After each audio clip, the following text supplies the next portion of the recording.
سورۃ الروم آیت 33 سے 39 تک۔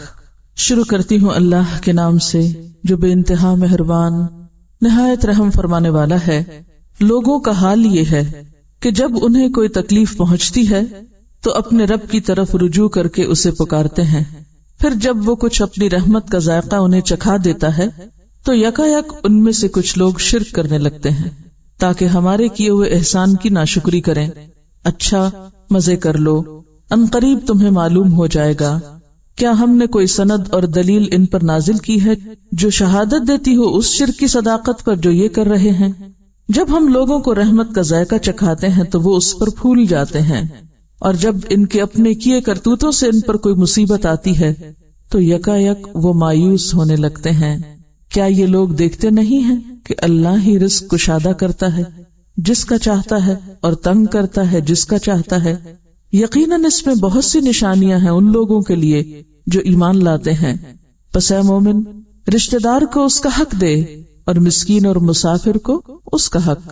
یہ طریقہ بہتر ہے ان لوگوں کے لیے جو اللہ کی خوشنودی چاہتے ہوں، اور وہی فلاح پانے والے ہیں۔ جو سود تم دیتے ہو تاکہ لوگوں کے اموال میں شامل ہو کر وہ بڑھ جائے، اللہ کے نزدیک وہ نہیں بڑھتا، اور جو زکوٰۃ تم اللہ کی خوشنودی حاصل کرنے کے ارادے سے دیتے ہو اسی کے دینے والے در حقیقت اپنے مال بڑھاتے ہیں۔ لوگ اتنا کہنے پر چھوڑ نہیں دیے جائیں گے کہ وہ کہیں کہ بس ہم ایمان لائے اور جنت کے دروازے ان کے لیے کھل جائیں۔ اللہ نے پہلے لوگوں کو بھی آزمایا اور اب بھی آزمائش تو ہوگی، امتحان تو ہوگا، لیکن عموماً جب لوگوں پر کوئی امتحان آتا ہے، کوئی آزمائش آتی ہے، تو پھر ان کا رویہ کیا ہوتا ہے کہ وَإِذَا مَسَّ النَّاسَ ضُرٌّ دَعَوْا رَبَّهُمْ، اس وقت اپنے رب کو پکارتے ہیں، مُنِيبِينَ إِلَيْهِ، اسی کی طرف رجوع کرتے ہوئے، اسی کے بنتے ہوئے۔ اور پھر ثُمَّ إِذَا أَذَاقَهُم مِّنْهُ رَحْمَةً، جب وہ انہیں اپنی رحمت کا مزہ چکھاتا ہے، إِذَا فَرِيقٌ مِّنْهُمْ بِرَبِّهِمْ يُشْرِكُونَ، تو کچھ لوگ اپنے رب کے ساتھ شریک ٹھہرانے لگتے ہیں۔ اللہ کی طرف سے آنے والی رحمت کو وہ انسانوں یا دیگر مخلوق کی کارکردگی بتاتے ہیں، اور اس طرح وہ شرک کے گناہ کا ارتکاب کرتے ہیں۔ ہوتا یہ ہے کہ عام حالات میں جب انسان ایک روٹین کی زندگی گزار رہا ہوتا ہے، معمول کی زندگی، اس میں کوئی مشکل نہیں، کوئی تکلیف نہیں، تو وہ سرکش بنا رہتا ہے، اپنے آپ کو بڑی چیز سمجھتا ہے، میں بالکل ٹھیک ہوں، میں جو کر رہا ہوں صحیح ہے، میں ہی حق پر ہوں، اور اسی طرح کے کچھ اور خیالات اس کے اندر ہوتے ہیں۔ وہ کسی کو خاطر میں نہیں لاتا، کسی کے آگے جھکنے کو تیار نہیں ہوتا، نہ بندوں کے سامنے عاجزی اختیار کرنا اور نہ اللہ کے سامنے۔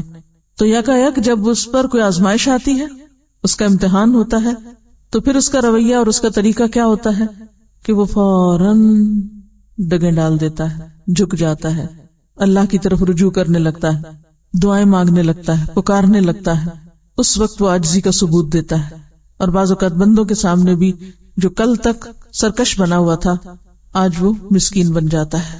ایسا ہی انسان جو صرف کسی مصیبت اور تکلیف کے وقت عاجزی اختیار کرے اور اس کے بعد پھر اپنی پرانی ڈگر پہ آ جائے اور اللہ کو بھول جائے، اور اس کی بجائے وہ دوسری شخصیتوں اور دوسرے انسانوں یا دوسری مادی چیزوں کی طرف دوڑنے لگے یا ان کو اپنے فائدے کی چیز بتائے، تو یہ پھر انتہا درجے کا ظلم ہے۔ اسی لیے شرک کو کیا کہا گیا؟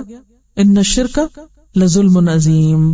اور یہاں انسان کی حماقت اور اس کی ناسمجھی کی بات بھی کی گئی ہے کہ پھر پرانی سرکشی اور پرانی ہے تمرد اور اکڑ اور بد اخلاقی پر پھر اتر آتا ہے۔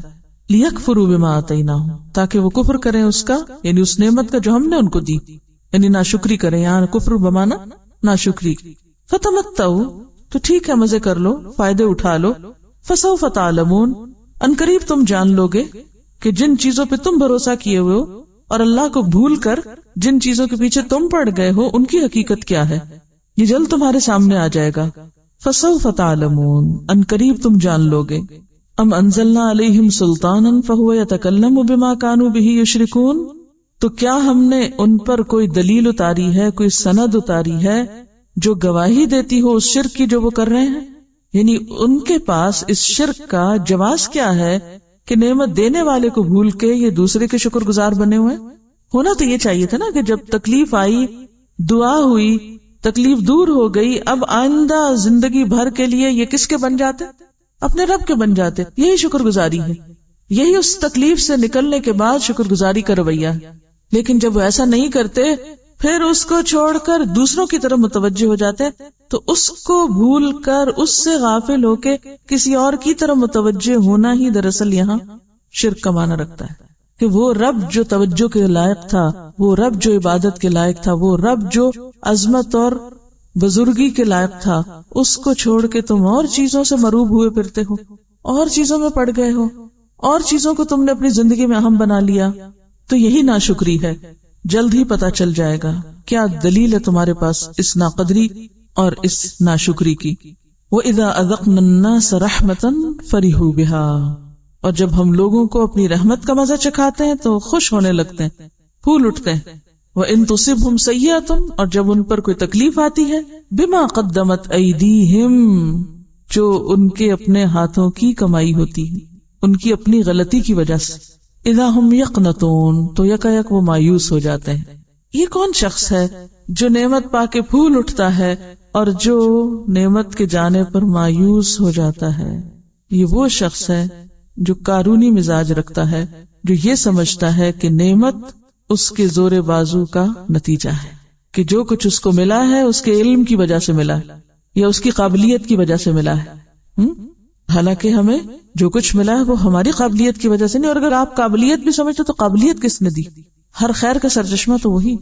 لیکن ہم اللہ کو پس پش ڈال کے، اس کو بھول کے، پھر سارا خود پر ڈپینڈ کرتے ہیں، یعنی انڈیپینڈنٹ ہونے لگتے ہیں. انڈیپینڈنٹ یعنی خود پر ہی ڈیپینڈ کرنے لگتے ہیں کہ سب کچھ ہمارا اپنا کمال ہے.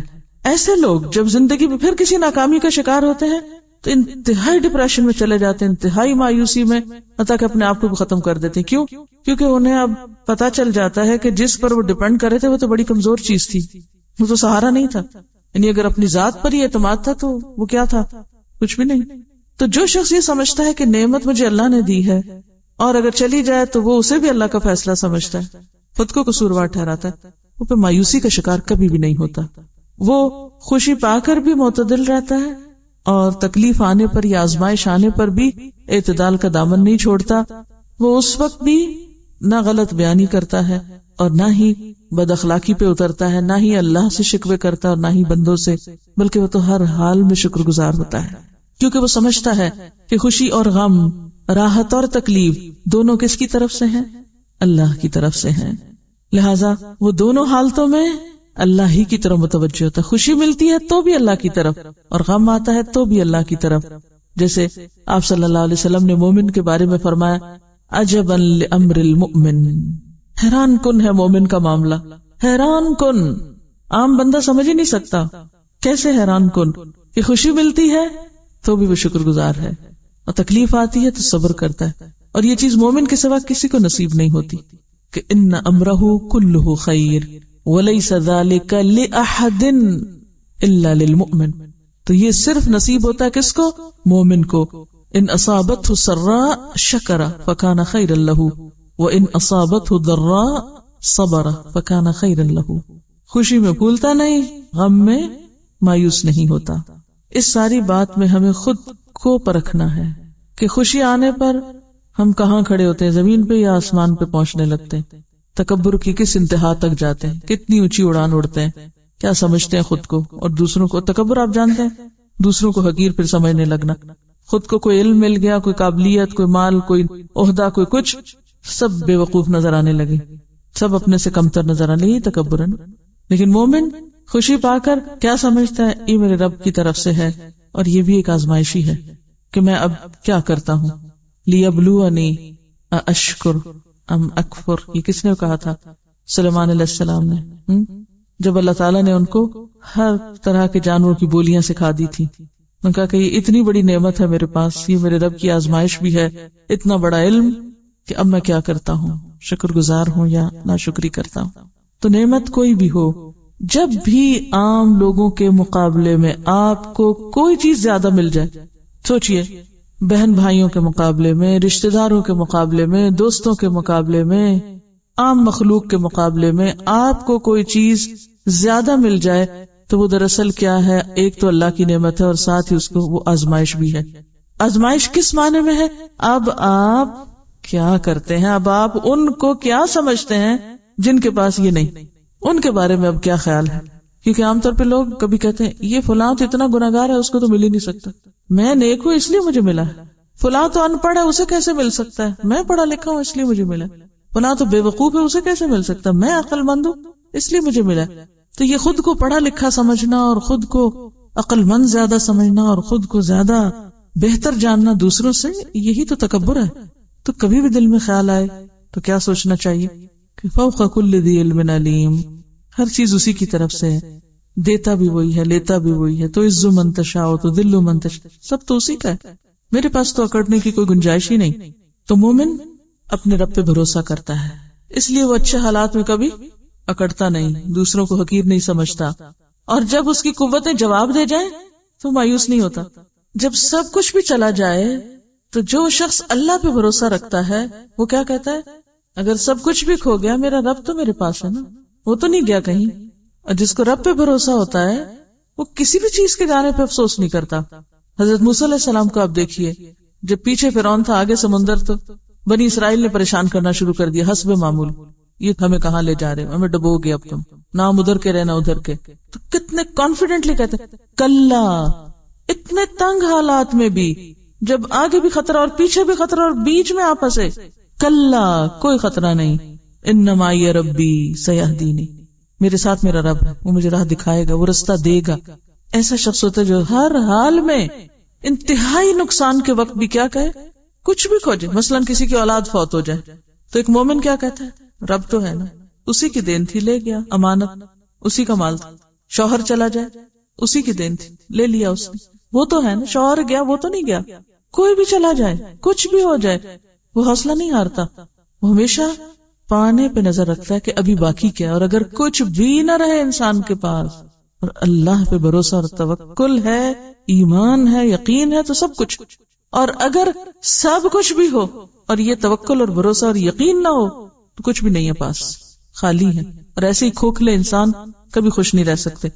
اولم یروا، انہوں نے دیکھا نہیں، ان اللہ یبسط الرزق لمن یشاء ویقدر، رزق کی تقسیم تو اللہ کے ہاتھ میں ہے، جس کا چاہتا ہے بہت فراخ کر دیتا ہے، جس کو چاہتا ہے نپتلا دیتا ہے. یعنی اگر اس نے کبھی زیادہ بھی دیا تو اسی کا دیا ہوا تھا، اور اگر آج اس نے لے لیا تو بھی اسی کا کرم. ایک پیراگراف آپ کو سناتی ہوں. ایک شخص اچھے خاندان میں پیدا ہوا، بعد کو اس کے حالات خراب ہو گئے، معاشی اعتبار سے وہ بالکل مفلس ہو کر رہ گیا. اچھے حالات تھے، پھر سب کچھ چلا گیا. اس زمانے میں اس کے تمام دوست اور رشتہ دار اس سے جدا ہو گئے، کوئی اس کا نہ رہا، نہ کوئی سلام، نہ ملاقات، نہ کلام، کوئی تعلق والا نہیں تھا. پھر وہ وقت آیا کہ اس کے حالات بدل گئے، وہ اپنی بستی کا سب سے زیادہ خوشحال آدمی بن گیا.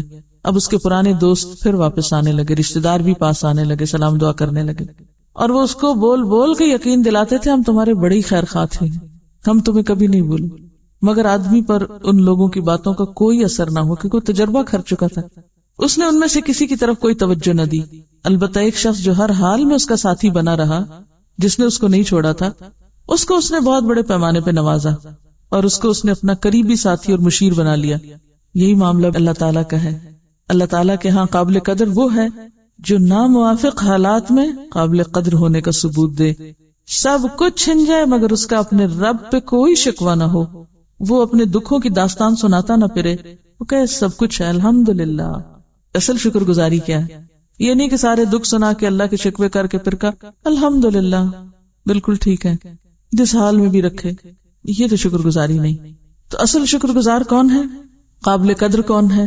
جو ناموافق حالات میں قابل قدر ہونے کا ثبوت دے. جب سب بھاگ رہے ہوں وہ جمع رہے، جب سب چھوڑ رہے ہوں وہ پکڑے رکھے، یعنی اللہ کی ذات کو. جب سارے سہارے ٹوٹ جائیں تو بھی وہ اپنے رب کا وفادار بن کے رہے. قیامت کے دن ایسے ہی لوگوں کی قدردانی ہوگی، کیونکہ آزمائش تو آئے گی، امتحان تو ہوگا. وَلَنَبْلُوَنَّكُمْ بِشَيْءٍ مِّنَ الْخَوْفِ وَالْجُوعِ وَنَقْصٍ مِّنَ الْأَمْوَالِ وَالْأَنفُسِ وَالثَّمَرَاتِ وَبَشِّرِ الصَّابِرِينَ الَّذِينَ إِذَا أَصَابَتْهُمْ مُصِيبَةٌ قَالُوا إِنَّا لِلَّهِ وَإِنَّا إِلَيْهِ رَاجِعُونَ. فوراً اپنے رب کو یاد کرتے ہیں، اِنَّا لِلَّهِ وَإِنَّا إِلَيْهِ رَاجِعُونَ. اور اللہ بھی دلوں کو دیکھتا ہے نا، جسموں کو تو نہیں دیکھتا. تو اللہ تعالیٰ کس چیز کی قدر کرتا ہے؟ صرف باتوں کی نہیں، ٹیسٹ کر کے دیکھتا ہے، امتحان لے کے دیکھتا ہے. اچھا اب یہ کیا کہتا ہے، اب یہ شخص کہاں کھڑا ہے. تو ہر حال میں شکر گزار بندے. یعنی کچھ لوگوں کی عادت ہوتی ہے نا، آپ ان کے ساتھ عرصہ بھلائی کرتے رہے تو وہ آخر میں آپ سے کیا کہیں گے؟ تشنا رہ گئے، کچھ نہیں پایا، وہ نہیں پایا جو پانا چاہیے تھا. وہ مایوسی کی بات کر کے لوٹیں گے. اور کچھ لوگ ہیں اگر آپ ان کے ساتھ تھوڑا سا بھی بھلا کر دیں تو اس سے زیادہ شکر گزار ہوتے ہیں. اور ایسے ہی لوگ اور پاتے ہیں. ہم سمجھتے ہیں کہ اور پانا شاید ہماری قوت اور ہماری کوشش سے ہوگا. مزید پانے کا راز کیا ہے؟ شکر گزاری. کہ یا رب جتنا تو نے دیا میں اس پہ شکر گزار ہوں، جو بھی تو نے عطا کر دیا میں تجھ سے راضی ہوں، میں خوش ہوں.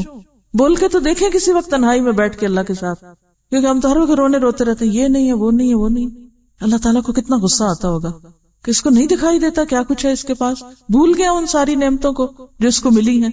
دیکھیں نا ماں باپ جیسے بچوں کو سب کچھ دیتے رہتے ہیں نا اپنا، اور اگر بچے بڑے کو کہتے ہیں آپ نے ہمارے لیے کچھ نہیں کیا، اس سے زیادہ تکلیف کی کیا بات ہوگی ماں باپ کے لیے کہ آپ نے ہمارے لیے کچھ نہیں کیا. اسی طرح وہ شخص جس کے ساتھ احسان کیا جائے اور وہ اینڈ آف دا ڈے کہ مزہ نہیں آیا، پورا نہیں ملا، سارا نہیں ملا، کچھ خاص نہیں ملا، اس کو اور کیا ملے گا پھر؟ وہ اور کیسے پا سکتا ہے؟ تو پانے کا راز بھی شکر گزاری میں ہے. تھوڑا ملے یا زیادہ ملے، تھوڑا بھی بہت ہو جاتا ہے اگر انسان خوشی سے لینے والا ہو، تھوڑے سے بھی سیرابی ہو جاتی. لیکن ناشکر انسان کی ڈھیر سے بھی سیرابی نہیں ہوتی.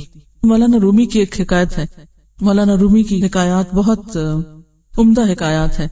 ہمارے والد نے وہ حکایات ہمیں سبکن پڑھائیں جب بہت ارلی ایج میں اسکول گوئنگ تھے. بہت چھوٹے چھوٹے قصے ہیں اور اس میں بہت زیادہ حکمت کی باتیں.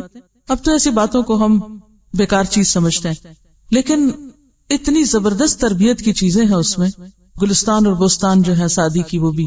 تو مولانا رومی کہتے ہیں کہ ایک ملاح اور ایک عالم ایک کشتی پر تھے، اور اس سے مراد خدا نخواستہ کسی عالم کی کوئی توہین مقصود نہیں، اس لیے ذہن صاف رکھ کے سنیے، کیونکہ بعض اوقات ہمیں اپنے علم کا بھی اتنا احساس ہو جاتا ہے نا کہ ذرا سی بھی کوئی بات کرے ہم فوراً اس کو اپنے خلاف لینے لگتے ہیں، شاید ہمارے بارے میں کچھ کہا جا رہا ہے. تو کشتی پہ دونوں بیٹھے، ملاح کشتی چلا رہا تھا. تو عالم پوچھتے ہیں ان سے کہ ہاں بیبیاں تم نے کبھی کوئی صرف نحو پڑھی؟ کہا کہ نہیں. کہا تمہاری تو آدھی عمر ہی ضائع ہوگی، کیا سیکھا تم نے اب تک؟ تھوڑی دیر آگے گئے تو کشتی ڈولنے لگی. تو ملاح نے پوچھا مولانا آپ نے تیرنا سیکھا ہے؟ کہا نہیں تیرنا تو نہیں سیکھا. کہا آپ نے تو اپنی ساری عمر گنوا دی. تو بعض اوقات ہم صرف نحو پڑھ کے گرامر بہت اچھی پڑھ کے ہم کیا سمجھتے ہیں جو ہمیں علم ہے وہ تو کسی اور میں ہے نہیں. آپ کو کیا پتا کہ غریب ملاح کسی اور فن کا ماہر ہے. تو یہ جو بات میں بار بار کر رہی ہوں نا کہ کبھی اپنے علم پر نازا نہ ہو کہ جو ہم نے سیکھ لیا یہی حرف آخر ہے. معلوم نہیں کس کے پاس کتنا ہے، جو انسانوں کے لیے کتنے فائدے کا ہے. تو کچھ بھی آپ کو ملے تو اصل حسن علم کا کیا ہے، اس کے ساتھ عاجزی ہی رہے، جھکاؤ ہی رہے، کیونکہ پھلدار درخت ہمیشہ جھکے ہوئے ہوتے ہیں اور یہی علم کی پہچان ہے. تو بہرحال بات یہ ہے کہ اگر انسان کو یہ یقین ہو جائے کہ رزق تو اللہ کے ہاتھ میں ہے اور یہ اسی کی تقسیم ہے، کسی کو زیادہ دیتا ہے کسی کو کم، اگر آج مجھے زیادہ ملا ہے تو اس میں میرا تو کوئی کمال نہیں، وہ جب چاہے لے بھی سکتا ہے. ان فی ذلک لآیات لقوم یؤمنون، یقیناً اس میں نشانیاں ہیں ایمان لانے والوں کے لیے. تو کرنے کا کام ہے کہ جب زیادہ ملے تو کیا کریں پھر؟ فآت ذی القربى حق شیئرنگ، رشتہ داروں کو ان کا حق دیں. مومن کی پہچان کیا ہے؟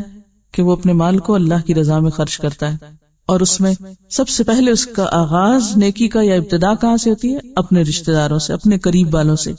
والمسکین، اور پھر سوسائٹی کے دوسرے ضرورت مند، وابن السبیل، اور مسافر.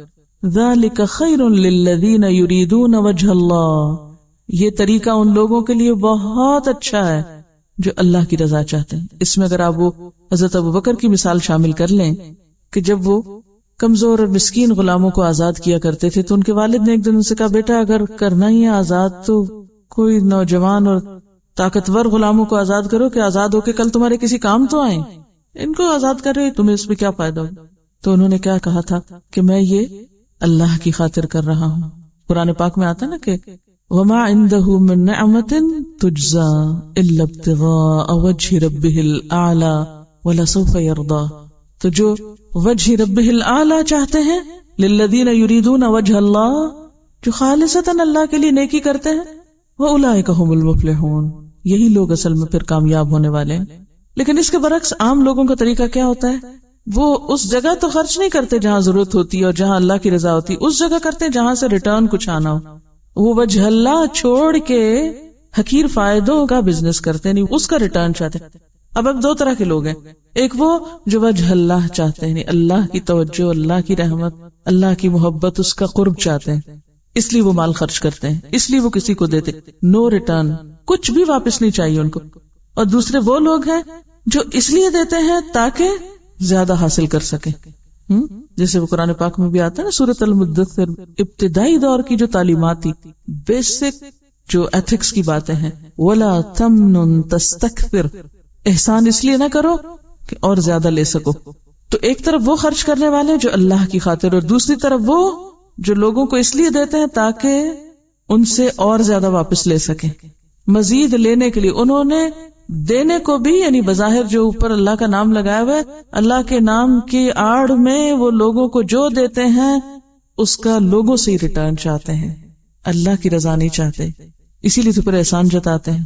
وما آتیتم من ربا، اور جو تم دیتے ہو ربا میں سے، لیربو فی اموال الناس، کہ وہ لوگوں کے مال میں بڑھ جائے، فلا یربو عند اللہ، تو وہ اللہ کے ہاں نہیں بڑھتا۔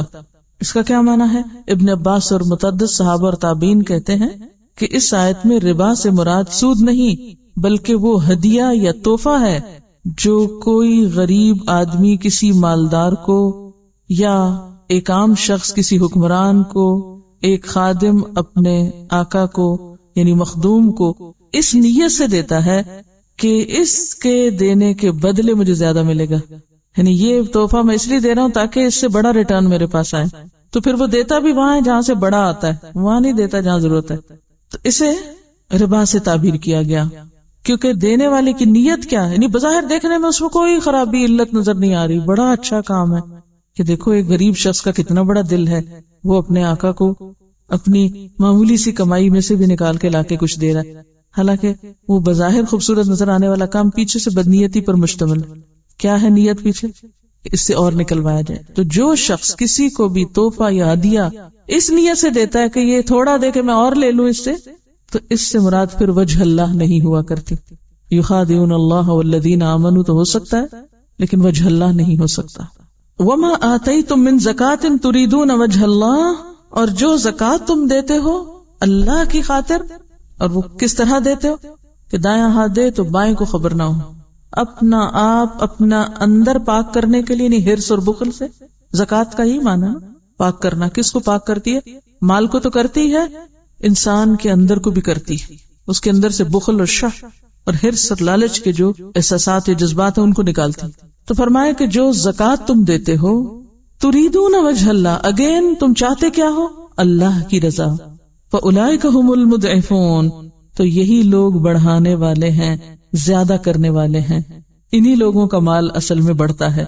کیسے بڑھتا ہے؟ جیسے وہ حدیث ہے نا، حضرت ابو ہریرہ رضی اللہ عنہ کہتے ہیں رسول اللہ صلی اللہ علیہ وسلم نے فرمایا کہ جو شخص خیرات کرے کھجور کے برابر پاک اور حلال کمائی سے، اور اللہ تعالیٰ پاک اور حلال ہی کو قبول کرتا ہے، وہ اس کو اپنے دائیں ہاتھ سے قبول فرماتا ہے، پھر پالتا اور بڑھاتا ہے اس خیرات کو خیرات کرنے والے کے لیے، جس طرح کہ پالتا ہے کوئی تمہارا اپنے بچڑے کو، یہاں تک کہ وہ خیرات پہاڑ کی مانند ہو جاتی۔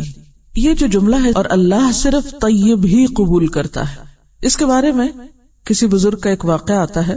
جو بزرگ یا اللہ والے لوگ ہوتے ہیں ان کی اپنی زندگی میں کچھ تجربات، مشاہدات اور کچھ علم و حکمت کی باتیں اللہ تعالیٰ ان کے اوپر القاء کرتا ہے، اگرچہ وہ شریعت کا درجہ نہیں رکھتی، لیکن ان میں ہمارے لیے بعض اوقات بہت بڑا سبق بھی ہوتا ہے۔ ایک شخص کو صدقہ کرنے کا شوق آیا تو وہ کسی بزرگ کے پاس گیا اور پوچھا کہ مجھے کیا کرنا چاہیے، یعنی میں صدقہ کرنا چاہتا ہوں، مجھے بتائیے کہ میں کیا کروں۔ تو انہوں نے کہا کہ آپ پہلے جا کر اپنے کمائی کو حلال کریں، پھر صدقہ کرنے کے لیے آئیں۔ لیکن وہ شخص نہ سمجھے، ان کا کہ نہیں مجھے صدقہ کرنا ہے۔ کہا کہ اچھا جاؤ کرو صدقہ، اور صدقہ اس طرح کرنا کہ جو بھی پہلا شخص تمہیں ملے تم اس کے ہاتھ پر جو بھی تمہارے پاس ہے وہ رکھ دینا۔ بہرحال وہ باہر نکلے تو ایک نابینا شخص ان کو ملا، بہت ہی محتاج مسکین شکل کا۔ تو چونکہ شیخ کا کہنا یہ تھا کہ جو پہلا شخص نظر آئے اسی کو دے دینا، انہوں نے کہا کہ ان کا حکم ہے اس لیے میں اس کو دے دیتا ہوں۔ اس کو صدقہ دے دیا اور بڑے مطمئن ہو گئے کہ بظاہر ایک مسکین اور ایک ضرورت مند شخص ہے جس کو میں نے دے دیا. لیکن ہوا یہ کہ اگلے دن وہ اس کے پاس سے گزرے تو وہ کسی سے باتیں کر رہا تھا. چونکہ نابینا تو اسے پتہ نہیں تھا کہ پاس سے کون گزر رہا ہے, کیا یہ وہی شخص ہے جس نے کل مجھے صدقہ دیا تھا.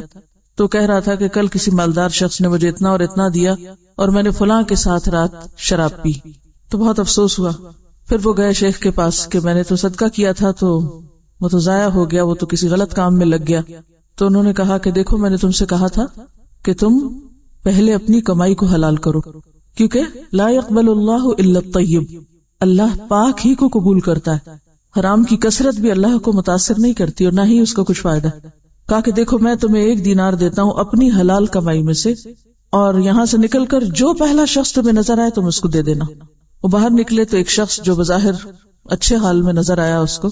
تو ہوا یہ کہ وہ چونکہ شیخ کا حکم تھا, اب پہلے تھوڑا متردد ہوئے کہ اس شخص کو میں دوں, یہ تو کچھ ضرورت مند نہیں لگتا مجھے. بہرحال حکم سمجھتے ہوئے وہ اس کو دے دیا اور اس کا پیچھا کیا کہ یہ کون ہے, کدھر جاتا ہے. تو وہ پیچھے چلتے رہے تو دیکھا کہ وہ شخص ایک پہاڑی رستے میں سے گزرا اور آگے جا کر اس نے کوئی چیز پھینکی. تو پیچھے دیکھا یہ کیا پھینکا, تو دیکھا ایک مرا ہوا کبوتر تھا جس نے پھینکا تھا اور گزر گیا. تو یہ شخص آگے سے جا کے ان کو ملتا ہے اور کہتا ہے کہ یہ آپ نے کبوتر کیوں پھینکا؟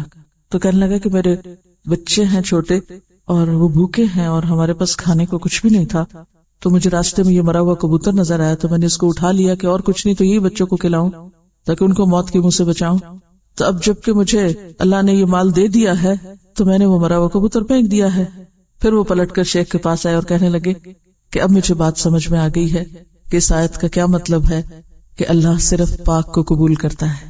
دنیا میں ہم ایک کام اپنی سمجھ کے مطابق بہت اچھا کر رہے ہوتے ہیں, اللہ کے وعدوں پہ ہمیں یقین نہیں ہوتا اور سمجھتے نہیں کہ جو کچھ اللہ نے فرمایا یہی حق اور سچ ہے, لہٰذا ہم بعض اوقات اس کو غیر اہم سمجھ کے اپنی مرضی کرتے رہتے ہیں, یعنی اللہ کے حکم کو ایک طرف ڈال کے اپنی مرضی کرتے رہتے ہیں اور سمجھتے ہیں جو کر رہے ہیں بہت اچھا کر رہے ہیں. وہ جس سورۃ الکہف میں آپ نے پڑھا تھا قل هل ننبئکم بالاخسرین اعمالا الذین ضل سعیهم فی الحیاۃ الدنیا وهم یحسبون انہم یحسنون صنعا, کہ کچھ لوگوں کو یہ خوش فہمی رہتی ہے کہ جو کچھ وہ کر رہے ہیں وہ بہت اچھا کر رہے ہیں اور ان کی غلط کاریوں کا کسی کو پتہ نہیں چل رہا, ان کی حرام کاریاں کسی کو نقصان نہیں دے رہی یا خود ان کو نہیں دے رہی. تو وہ بھول جاتا ہے کہ اللہ نے رسی دراز کی ہوئی ہے اور ایک دن پکڑنا اس نے تو پھر چھوڑنا نہیں, اور اس بھول میں وہ غلط کام کرتے چلے جاتے ہیں. تو یاد رکھیے کہ کسی بھی چیز کے صرف ظاہر پہ مت جائیں. اگر صرف ظاہر پہ جائیں گے تو خطا کھائیں گے. جب انسان کے اندر تقوی آتا ہے تو اس سے فرقان پیدا ہوتی, فرقان آتی تو ظاہر کے پیچھے دیکھنے کی صلاحیت اللہ تعالیٰ اس کے اندر پیدا کر دیتا ہے, اور یہی سے اس کو میزان ملتا ہے اور پھر اچھے اور برے کی تمیز ہوتی ہے اس کو. اور یہ ایک بہت بڑی سچائی ہے کہ وَلَا يَقْبَلُ اللَّهُ إِلَّا الطَّيِّبَ, پاک اور حلال میں سے 1 دینار بھی خرچ کیا ہوا اللہ تعالیٰ اس کی اتنی قدردانی فرماتے ہیں کہ اس کو اپنے دائیں ہاتھ میں لیتے ہیں. اور دائیں ہاتھ میں لینے کا مطلب کیا ہے, یعنی بہت ہی اہمیت اور بہت ہی خوشی کے ساتھ قبول کرتے ہیں اور پھر اس کو مزید بڑھانا شروع کر دیتے ہیں حتیٰ کہ وہ پہاڑ برابر ہو جاتا ہے لقمہ. پھر اسی طرح حضرت ابو ہریرہ رضی اللہ عنہ کہتے ہیں کہ رسول اللہ صلی اللہ علیہ وسلم نے فرمایا کہ خیرات کرنے سے مال کم نہیں ہوتا اور کسی کا قصور معاف کر دینے سے اللہ تعالیٰ اس بندے کی عزت بڑھاتا ہے, اور نہیں تواضع کرتا کوئی شخص اللہ کے لیے مگر اللہ اس کا رتبہ بڑھا دیتا ہے. معاف کرنے سے بڑھ کر کوئی انتقام نہیں, سب سے بڑا انتقام اور بدلہ معاف کرنے میں ہے. اسی میں عزت کی بلندی اور اسی میں اللہ کا قرب پانے کا راز ہے. دیکھیے اگرچہ بدلہ لینے کی اجازت ہے اور اس میں کوئی گناہ نہیں اگر کوئی شخص بدلہ لے لیتا ہے, لیکن عام طور پر آپ دیکھیں گے کہ بدلہ لینے سے جھگڑا نہیں ختم ہوتا, مسئلہ ختم نہیں ہوتا. ہاں یہ الگ بات ہے کہ کبھی کسی کو برائی سے روکنے کے لیے یا اس کو اس کی غلطی بتانے کے لیے اس کو تھوڑا سا مزہ چکھانا بھی ضروری ہوتا ہے, لیکن حد کے اندر رہ کر. لیکن عموماً جب ایک شخص وار کرتا ہے دوسرا بدلہ لیتا ہے, پھر یہ وار کرتا ہے پلٹ کے, پھر وہ ایک کشاکش کبھی بھی ختم نہیں ہوتی. جب 2 لڑنے والوں میں سے ایک ہاتھ روک لیتا ہے تو دوسرا کہاں تک لڑے گا, اس کے بعد کیا کرے گا, کچھ کر نہیں سکتا وہ. تو یہاں بھی پھر معاف کرنے کے فائدے بتائے جا رہے ہیں کہ جو عزت چاہتا ہے اسے چاہیے کہ معاف کر دے, ورنہ کیا ہوگا آپ نے وار کیا، اس نے کیا، آپ نے کیا، اس نے کیا، عزت تو نہ رہی نا. عزت میں اضافہ نہیں ہوتا. لڑائی جھگڑا فساد ہمیشہ بے عزتی اور ذلت کا سبب بنتا ہے. اور جب انسان معاف کر دیتا ہے تو وقتی طور پر لگتا ہے کہ جیسے اس کا نقصان ہوا یا وہ نیچا ہو گیا یا پیچھے رہ گیا، لیکن عزت اسی کی ہوتی کیونکہ اللہ کا وعدہ سچا ہے. حضرت ابو ہریرہ کہتے ہیں کہ رسول اللہ صلی اللہ علیہ وسلم نے فرمایا، جو شخص دگنی چیز یا جوڑے میں چیز خرچ کرے اللہ کے راستے میں تو بلایا جائے گا اس کو بہشت کے دروازوں سے، اور جنت کے کئی دروازے ہیں. بس جو شخص نمازی ہوگا اس کو جنت کے باب الصلاۃ سے بلایا جائے گا. جو شخص جہاد کرنے والا ہے اس کو باب الجہاد سے بلایا جائے گا.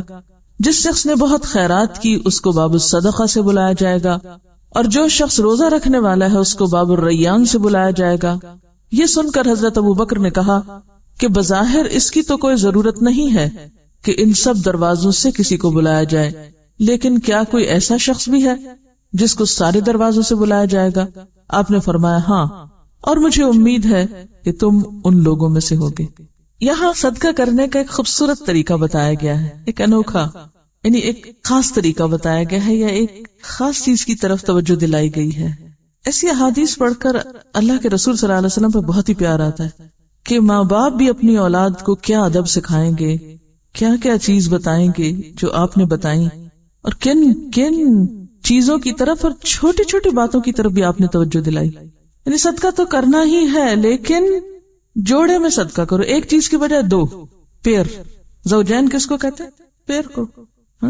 مثلاً آپ دیکھیے کہ عام طور پر ہم یہ لفظ زوجین میاں بیوی کے لیے استعمال کرتے ہیں، یہ صرف میاں بیوی کے لیے استعمال نہیں ہوتا. قرآن پاک میں یہ بات واضح کی گئی ہے کہ ہر چیز کو ہم نے جوڑے میں بنایا. اور یہ بات اب ثابت ہو چکی ہے کہ درختوں میں بھی اور پانی میں بھی اور پہاڑوں میں بھی جوڑے پائے جاتے ہیں. ایک کی بجائے دو چیزیں دینا. جب آپ کسی کو صرف ایک چیز دیتے ہیں تو بعض اوقات وہ ایک چیز اتنی فائدے کی نہیں ہوتی. جب آپ اس کو دوسری چیز کے ساتھ ملا کے دیتے ہیں، بس آپ نے کسی کو روٹی دے دی، سالن نہیں دیا، تو ٹھیک ہے وہ بےچارا بھوکا ہے، کھا لے گا، خشک روٹی بھی کھا لے گا. لیکن اگر آپ اس کو دو چیزیں ملا کے دیتے ہیں، کمبینیشن دیتے ہیں، تو وہ زیادہ بہتر ہے. اس میں جو چھپی ہوئی چیز ہے وہ دوسرے کی ضرورت کو بدرجہ کمال پورا کرنا بھی ہے. یعنی بدرجہ کمال، ادھوری چیزیں نہیں، بلکہ اتنا تو دو کہ جس سے دوسرا خوش ہو جائے. یعنی محض دینا ہی نہیں بلکہ اچھے سے دینا. تو جو شخص جوڑے میں دے گا اسے جنت کے کئی دروازوں سے بلایا جائے گا. یعنی اس کا درجہ زیادہ ہے. ایک ہے نیکی کا کام کرنا اور ایک ہے مقربین کی صف میں شامل ہونے کے لیے کچھ کرنا. ایک ہوتا ہے کیجول ایٹیٹیوڈ، بس کر لیا جو کر لیا اور اسی پہ مطمئن ہو گئے. اور ایک یہ کہ ہر کام میں حسن، ہر کام احسان کے درجے پہ، ہر کام میں خوبصورتی، پرفیکشن جسے عام زبان میں ہم کہتے ہیں. آدھا کام ادھورا کام ہے اور پورا کام پورا کام ہے. تو جو شخص کام پورا کرے اس کی جزا بھی کتنی پوری، بہترین. حضرت ابو ہریرہ کہتے ہیں کہ ایک روز رسول اللہ صلی اللہ علیہ وسلم نے دریافت فرمایا کہ تم میں سے کون روزہ دار ہے؟ ابو بکر نے عرض کیا میں. پھر آپ نے پوچھا تم میں سے کون جنازے کے ساتھ گیا؟ ابو بکر نے عرض کیا میں. پھر آپ نے پوچھا تم میں سے کس نے مسکین کو کھانا کھلایا؟ ابو بکر نے عرض کیا میں نے. پھر آپ نے پوچھا تم میں سے آج کس نے بیمار کی عیادت کی؟ ابو بکر نے عرض کیا میں نے. آپ نے فرمایا جس میں یہ باتیں جمع ہو جائیں وہ جنت میں جائے گا. یعنی نیکی کا کتنا وسیع تصور ہے. ہم عام طور پر ایک کام میں لگتے ہیں، دوسرے سارے اگنور کر دیتے ہیں، سارے بھول جاتے ہیں، سب چھوڑ بیٹھتے ہیں، اور ہم اس پر ہی خوش ہو جاتے ہیں کہ بس میں یہ کام کر رہا ہوں اور یہ سب سے اچھا ہے اور یہ سب سے بہتر ہے. عموماً آپ نے دیکھا ہوگا جو لوگ نماز روزہ مسجد وغیرہ کا خیال کرتے ہیں وہ لوگ صدقہ خیرات یا اور باقی بہت سی چیزوں کو بھولے رہتے ہیں. جو لوگ سوشل ورک بہت کرتے ہیں وہ عموماً مسجد جانا بھول جاتے ہیں. اسی طرح جو جس فیلڈ میں چلا گیا بس وہ اسی کا ہو کے رہ گیا، باقی دنیا کو بھول گیا. لیکن ایک معتدل انسان جو نیکی کے بہت سے کاموں کو ذہن میں رکھے وہی مقربین میں سے ہو سکتا ہے. تو حضرت ابوبکر کی شخصیت کا بھی یہاں پتہ چل رہا ہے کہ کتنے الرٹ انسان تھے اور ان کی نگاہیں نیکی کے مواقع تلاش کرتی تھی. ہماری نگاہیں کیا تلاش کرتی رہتی؟ یا یہ دیکھتے ہیں کون کیا خرابی کر رہا ہے، کس میں کیا غلطی ہے، کون کیسا ہے. صرف خرابی نہیں، بعض اوقات بلا وجہ کا تجسس. کون کس سے بات کر رہا ہے، کون کہاں گیا، کہاں آیا، کہاں بیٹھا، کہاں اٹھا، بالکل بیکار قسم کی معلومات جمع کرنا جن کا عمل سے اور فائدے سے کوئی تعلق نہیں. یا پھر اور کیا کرتے ہیں، لالچ کی نگاہ، کس سے کیا فائدہ ہو سکتا ہے. یا پھر بس ایسے ہی بے خیالی میں اپنی ہی دنیا میں مدہوش، کچھ بھی نہ سوچنا، ذہنی فرار، جسے عربی میں ذہول کی کیفیت کہتے ہیں. پتہ ہی نہیں، بس ایک طرح کی نشے کی کیفیت ہے، کوئی ہوش نہیں کیا کرنا اور کیا نہیں. اور ایک ہے مقربین کا مقام کہ ان کی نگاہیں، ان کے کان، ان کا دل جاگتا ہے، حاضر ہے، فکر میں ہے کہ کہاں سے کون سی کتنی نیکی کماؤں. یہ وہی کر سکتا ہے جس کو اللہ کے وعدوں پر یقین ہو اور جو اپنے اس دعوے میں سچا ہو کہ وہ اللہ سے محبت کرتا ہے. اور یاد رکھیے اللہ کی محبت بندوں کی محبت کے بغیر نہیں ملا کرتی. اللہ کی محبت کا رستہ بندوں کی محبت سے گزرتا ہے. اس میں آپ دیکھیے جنازے پہ کون جائے گا جنازے پہ؟ کسی جس کے دل میں کسی کا درد ہو. یا تو جنازے پہ وہ لوگ ہوتے ہیں جو رسم دنیا نبھانے جاتے ہیں کہ اگر ہم نہیں شریک ہوئے تو وہ ہمارے پہ نہیں آئیں گے، یا یہ کہ وہ کیا کہیں گے کہ جنازے پہ نہیں آئے، نام کو دکھاوے کو. یا پھر وہ جائے گا جو خیر یہ جانتا اور پہچانتا ہی نہ ہو کہ یہ شخص کون ہے آگے، اسے اس سے کوئی غرض نہیں، اسے بس یہ غرض ہے کہ اللہ کا بندہ ہے، یہ کسی تکلیف میں نہ پڑ جائے، کیوں نہ میں اس کے لیے کچھ دعا کر دوں. جس کے دل میں یہ تڑپ ہو کہ مجھے دوسروں کی بھلائی کے لیے کچھ کرنا ہے، وہ جائے گا، وہ آگے بڑھے گا. تب آپ دیکھیے کہ اتباع الجنائز کیا ہے؟ انسانی ہمدردی کا اظہار. دیکھیے کہ اللہ کے رسول صلی اللہ علیہ وسلم کیا بنا کے بھیجے گئے تھے؟ وما ارسلناک الا رحمتا للعالمین، رحمت. اور ہم آپ کی امت کیا بن گئے ہیں؟ للعالمین، جہانوں کے لیے، دنیا والوں کے لیے، انسانیت کے لیے. ہم کیا بن چکے؟ سوائے شور ہنگامے کو اور کچھ آتا ہی نہیں. اگر ہم واقعی آپ کی امت ہونے پہ فخر کرتے ہیں تو ہمیں بھی رحمت، دوسروں کے لیے، نہ صرف یہ کہ ان کی دنیا میں خوشیاں لانے والے بلکہ ان کی آخرت کا بھی بھلا چاہنے والے. کیونکہ مومن کی نگاہ صرف دنیا تک نہیں ہوتی، آخرت میں جیتا ہے. وہ مومن آخرت میں جیتا ہے. تلک الدار الآخرۃ نجعلها للذین لا یریدون علوا فی الارض ولا فسادا. جس کو پتا میں نے آگے جا کے رہنا ہے، وہ جھگڑا بھی ہوگا تو کہے گا 2 دن کی بات ہے، جھگڑنے دو، لڑتا ہے لڑنے دو، ہم تو جا رہے ہیں. یہ نقصان پہنچانے آ رہا ہے، وہ خرابی کر رہا ہے، وہ بھئی جانا ہے نا، کوئی بات نہیں، 2 دن کی تو بات ہے، آگے جانا ہے، کچھ نہیں فرق پڑتا، کر لے جو کسی کا دل ہے. پھر وہ یہاں کے غموں سے بے نیاز ہو جاتا ہے، سارے غم آگے کے لگ جاتے ہیں اس کو. اور جب تک ہمیں آگے کے غم نہیں لگتے اس وقت تک ہم اس دنیا کے غموں سے نکل ہی نہیں سکتے. یہاں رہتے ہوئے یہاں کا عذاب اور آگے کی تیاری نہیں کی تو وہاں تو اللہ ہی حافظ. تو ہم سب کو اپنے الفاظ یا اپنے قول یا اپنے دعووں پر بھی غور کرنا ہے کہ ہم جو کہتے ہیں نا مانتے ہیں آخرت کو، کیوں اللہ تعالیٰ کہتا ہے وَمِنَ النَّاسِ مَن يَقُولُ آمَنَّا بِاللَّهِ وَبِالْيَوْمِ الْآخِرِ وَمَا هُمْ بِمُؤْمِنِينَ. ماننے والے ایسے تھوڑی ہوتے ہیں، یہ جو باتیں ہیں صرف کرنے کی جو وہ کر رہا ہے. تو آپ دیکھیے کہ اللہ کے رسول صلی اللہ علیہ وسلم جہان والوں کے لیے رحمت بن کر آئے. ہمیں بھی اس دنیا والوں کے لیے رحمت بن کے جینا ہے، اپنے وجود کو دوسروں کے لیے باعث رحمت بنائیں. اور جس کے دل میں رحم ہوگا، ہو نہیں سکتا کہ اس کے آگے جنازہ پڑا ہوا ہو اور وہ اپنے کسی کام میں لگ جائے. گھر میں بیٹھ کے بھی دعا ہو سکتی ہے، چاہے کوئی جاننے والا ہو یا انجان ہو. عموماً ہم پڑھ کے خبریں بس افسوس کر کے اور چھوڑ دیتے ہیں. تو ایسے میں صرف وہ جنازہ پڑھنے جائے گا اپنا کام چھوڑ کے، اپنی دعائیں چھوڑ کے، اپنی روٹین توڑ کے، جس کے دل میں انسانوں سے محبت، ہمدردی اور پیار ہوگا کہ اس وقت وہ میرا حاجت مند ہے، آج مجھے اس کے کام آنا ہے. اسی طرح مسکین کی بھوک اور دکھ اور تکلیف کون محسوس کرے گا؟ جس کے دل میں انسانوں کی محبت ہوگی، اس کے عمل کی تصدیق اس سے ہوگی کہ وہ مسکین یا ضرورت مند کو کھانا کھلانے والوں میں سے. اور پھر بیمار کی خبرگیری کون کرے گا؟ جس کے دل میں انسانوں کی محبت ہوگی.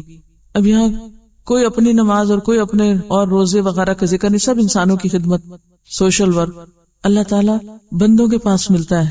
وہ حدیث میں آتا ہے نا، حدیث قدسی میں، کہ اللہ تعالیٰ قیامت کے دن ایک بندے سے فرمائے گا کہ میں بیمار تھا، تو نے میری عادت نہ کی، میں بھوکا تھا، تو نے مجھے نہیں کھلایا، میں پیاسا تھا، تو نے مجھے نہیں پلایا. کہ یا رب العالمین، سب کچھ تو تیرے اپنے ہاتھ میں ہے.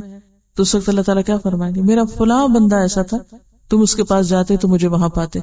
تو ایسے موقع پر بعض لوگ کیا کہتے ہیں، وہ کوئی نہیں آئے تھے ہمارے جنازے میں، ہم بھی نہیں جا رہے، انہوں نے ہمیں نہیں دعوت پہ بلایا تھا، ہم بھی نہیں بلا رہے، وہ ہماری عادت کرنے نہیں آئے تھے، ہم بھی نہیں جا رہے. یہ صرف انتہائی بے حس انسان کہہ سکتا ہے. جو انکنڈیشنل محبت کرنے والا ہو وہ ایسے موقعوں پر اس طرح کی بات سوچ بھی نہیں سکتا. کوئی دشمن ہو یا دوست ہو، اسے اس سے کوئی فرق نہیں پڑتا، کیونکہ دوست کی دوستی میں تو پھر چلے جانا ایک رسم دنیا ہی نبھانا ہے نا. ایسے بیماروں کی خبر لینا کہ جن سے دوستی نہیں، جن سے بنتی نہیں، جو ہمارا خیال کبھی نہیں رکھتے، وہی پھر صرف اللہ کے لیے جانا ہوتا ہے. اور ایسے ہی لوگوں کے لیے جنت، اور ایسے ہی لوگ پھر ہر دروازے سے بلائے جائیں گے. پھر اسی طرح حضرت ابو ہریرہ کہتے ہیں کہ رسول اللہ صلی اللہ علیہ وسلم نے فرمایا عورتوں کو مخاطب کر کے کہ اے مسلمان عورتوں، نہ حقیر سمجھے کوئی ہمسایہ اپنے ہمسائے کو کس میں، ہدیہ بھیجنے میں یا صدقہ بھیجنے میں، اگرچہ وہ بکری کا کھر ہی کیوں نہ ہو. یعنی دوسرے کو دینے کے لیے اگر کوئی بہت بڑی فینسی خوبصورت زبردست چیز نہیں بھی، جو حیثیت ہے، جو توفیق ہے، چھوٹی سے چھوٹی چیز وہی بھیج دو. اس سے کیا ہوتا ہے؟ لین دین سے کیا ہوتا ہے؟ محبت بڑھتی ہے. حضرت ابو ذر کہتے ہیں کہ رسول اللہ صلی اللہ علیہ وسلم نے فرمایا نیکی میں سے تو کسی چیز کو معمولی اور حقیر نہ جان، چھوٹا نہ سمجھو. کیا پتا قیامت کے دن تم اسی ایک نیکی کی وجہ سے جسے تم نے چھوٹا سمجھ کے کیا، اللہ کی بارگاہ میں مقرب ہو جاؤ. اگرچہ تو اپنے بھائی سے بشاش چہرہ بنا کر ملاقات کرے. بعض اوقات انسان تھکا ہوا ہوتا ہے، بعض اوقات انسان غصے میں ہوتا ہے، بعض اوقات انسان خراب موڈ میں ہوتا ہے، تو اس وقت اپنے پہ قابو پا کے پھر ٹھیک ہو کے کسی سے اچھی طرح ملنا، یہ منافقت نہیں ہے، یہ مطلوب ہے کہ میکسیمم جتنا بھی انسان بہتر سے بہتر معاملہ کر سکے کرے، کیونکہ یہ بھی نیکی. حضرت جابر اور حضرت حذیفہ سے روایت ہے کہ رسول اللہ صلی اللہ علیہ وسلم نے فرمایا ہر نیکی صدقہ ہے. کس طرح نیت کے فرق سے جزا میں فرق ہو جاتا ہے. بظاہر ایک جیسا نظر آنے والا کام جزا کے اعتبار سے بہت بڑے فرق، مشرق و مغرب جتنے فرق کا حامل ہو جاتا ہے. اور یہ نیتیں اور یہ چھپے ہوئے دل کے ارادے صرف اللہ ہی کو پتا ہوتے ہیں، بندہ نہیں جانتا. بعض اوقات ایسا کرنے والا خود بھی نہیں جان رہا ہوتا، خود بھی نہیں پتا چلتا اس کو کہ وہ کیا کر رہا ہے. کتنی بڑی انسانی کمزوری کی نشاندہی کی گئی ہے. تو اس خول سے، اس دھوکے سے باہر نکلنے کی ضرورت ہے، اور اپنے آپ کا احتساب کرنے کی ہم سب کو ضرورت ہے. کیونکہ اپنی اصلاح جب تک ہم خود نہیں کریں گے، کوئی ہمارا کچھ بھی نہیں بنا سکتا. دیکھیے اس وقت جو کام میں کر رہی ہوں آپ کے ساتھ، یعنی قرآن کی کچھ آیتیں شیئر کرتی ہوں، اس کی مثال ایسی ہے کہ ایک ماحول، ایک سپورٹ، ایک راستہ آپ کو بتا دیا جائے، باقی جو کرنا ہے وہ آپ کو خود کرنا ہے. یہ بالکل ایسے جیسے ایک کسان ہوتا ہے، وہ بیج اگا نہیں سکتا، کسان نہیں بیج اگاتا، تو کسان کیا کرتا ہے؟ ماحول بناتا ہے، کوشش کرتا ہے اور محنت کرتا ہے. وہ کھیت تیار کرتا ہے، وہ پانی لگاتا ہے، وہ ہل چلاتا ہے، وہ بیج ڈالتا ہے، لیکن وہ اگاتا نہیں ہے، اگاتا اللہ ہے. بالکل اسی طرح آپ کو تلاوت سنائی جا رہی ہے، آپ کو معنی بتایا جا رہا ہے، آپ کو احادیث بتائی جا رہی ہے، یہ صرف ایک کسان جیسا کام ہے. یہ تلاوت سنا کے ایک زمین نرم کی جائے، پھر اس میں مفاہیم ڈالے جائیں، سو کیا جائے، لیکن اس بیج کو پودا بنانا اللہ کا کام ہے. لہذا اللہ سے مدد مانگتے ہوئے، اللہ پر بھروسہ کرتے، کسی انسان پر نہیں، اللہ پر بھروسہ کرتے ہوئے ہمیشہ اس چیز کی دعا کرتے رہیں کہ جو کچھ اپنی کتاب میں سے اس نے ہمیں دیا ہے، جو ہمارے دلوں میں ڈالا ہے، وہ واقعی پودا بن کے پھل پھول ہمارے اخلاق اور عمل اور کردار کی شکل میں دنیا اور آخرت میں ہمیں دے. پھر اس میں بات یہ ہے کہ زمین تو آپ کی اپنی ہے نا. کوئی کتنا بھی ماحول تیار کرے گا، زمین ہی خراب ہے، ناکارہ ہے، جیسے قرآن میں آتا ہے نا وَالَّذِي خَبُثَ لَا يَخْرُجُ إِلَّا نَكِدًا. جو خراب زمین ہوتی ہے سوائے بیکار چیزوں کے کچھ نہیں اگاتی. کتنا بھی اچھا بیج ڈالے وہ کچھ بھی نہیں نکلے گا. خراب زمینوں کا پتہ، جن میں کلر ہوتا ہے، پانی زیادہ ہوتا ہے، نمکین ہوتی ہیں، ریت ہوتی ہے زیادہ، بیکار قسم کی، بنجر. تو اپنی اپنی زمین کی اصلاح کی فکر کریں، یعنی اپنے اپنے دل کی فکر کریں. آپ کا دل اچھا ہوگا تو بیج اگانے والا اگائے گا. استاد کا کام اور یہ آپ کے ساتھیوں کا کام صرف آپ کو سپورٹ کرنا ہے. یہ آپ کے لیے کر کچھ نہیں سکتے. کوئی انسان کسی کے لیے کچھ نہیں کر سکتا، اور نہ ہی کوئی کسی کو کچھ بنا سکتا ہے. اور ہمیشہ پڑھاتے وقت یہی سوچیے، کبھی بھی یہ نہ سوچیے کہ میں لوگوں کو ہدایت دے رہی ہوں. انک لا تہدی من احببت، آپ تو صرف ایک کسان ہیں، محنت مزدوری کر رہے ہیں، کرنے والا اللہ ہے، لیکن وہ کس پہ کرتا ہے؟ جو زمین اچھی ہوتی ہے، جو ریسپٹیو ہوتی. اگر آپ ارادہ نہیں کریں گے، آپ نیت نہیں کریں گے، کوئی آپ کے لیے کچھ نہیں کر سکتا. یہ کہتی ہیں کہ جب میں نے صدقے وغیرہ کے بارے میں پڑھا یا نیکی کرنے کے بارے میں، تو میں نے ان لوگوں کو تو دینا شروع کیا جو میری دینی دوستیں تھیں یا اپنے قریب کے لوگ تھے، لیکن جو دوسرے لوگ تھے ان کو میں اتنے شوق سے یا اس طرح نہیں دیتی تھی. تو اس پر ان کو خیال آیا کہ ایسے لوگ اپریشیٹ کرتے ہیں نا آپ کو، قدردانی بھی بعض اوقات کرتے ہیں، شکر گزار بھی ہوتے ہیں. تو وہاں کام کرنا جہاں کوئی پلٹ کے پوچھے ہی نہ، کوئی شکر گزار نہ ہو، کوئی آپ کو خاطر میں نہ لائے، کوئی آپ کے ساتھ بھلائی کرنے کو تیار نہ ہو، یہاں ہے وجہ اللہ. ایک ہے اللہ کا چہرہ اور دوسرے مقابلے میں شرک کیا ہے؟ بندوں کا چہرہ. بندوں کا چہرہ کیا ہے؟ کوئی کام اس لیے کیا جائے کہ بندے متوجہ ہوں، بندے اپریشیٹ کریں، بندوں کی نظر میں اچھا بن جاؤں، بندوں کے دل میں جگہ پا جاؤں. یہ ہے بندوں کا چہرہ چاہنا یا بندوں کی محبت کا طلبگار ہونا. اور یریدون وجہ اللہ کیا ہے؟ بندوں سے بے نیاز ہو کر ہر اس جگہ دینا جہاں اللہ کی رضا ہو، چاہے کوئی تعریف کرے یا نہ کرے. بہرحال دو چیزیں ہیں. ایک تو حاتم اسم کی ایک بہت ہی خوبصورت بات ہے. حاتم اسم امام احمد کے پاس آئے تو امام احمد نے ان سے کہا کہ مجھے بتائیے کہ لوگوں سے محفوظ کیسے رہا جائے، لوگوں سے کیسے محفوظ رہیں. تو انہوں نے کہا کہ 3 چیزوں کے ذریعے. نمبر 1، ان کو اپنا مال دیں مگر خود ان کا مال نہ لیں، یعنی دینے والے بنے، لینے والے نہ بنے. نمبر 2، لوگوں کے حقوق ادا کریں، اپنے حقوق نہ مانگے. نمبر 3، لوگوں کی اذیتوں پر صبر کریں، خود ان کو اذیت نہ دیں. اگر وہ تکلیف دے جائیں تو صبر کریں لیکن خود ان کو تکلیف نہ پہنچائیں. تو اس طرح تم لوگوں کے شر سے محفوظ رہو گے. اب آپ دیکھیے، مشکل اوقات میں آزمائش کے وقت اپنے رویے کو دیکھیں، اور کسی کے ساتھ بھلائی کرتے وقت یا کوئی بھی اچھا عمل کرتے وقت اپنی نیت کو ضرور پرکھیں، اپنے اندر کو پہچانیں، خود کو پہچانیں. قرآن ہمیں آئینہ دکھا رہا ہے، ہمیں خود کو دیکھنا ہے اس آئینے میں. اگر خود کو نہ پہچان سکے تو رب کو بھی نہیں پہچان سکتے. اللہ تعالی ہمیں صحیح سمجھ دے. وآخر دعوانا ان الحمد للہ رب العالمین. سبحانک اللہم وبحمدک، نشہد ان لا الہ الا انت، نستغفرک ونتوب الیک.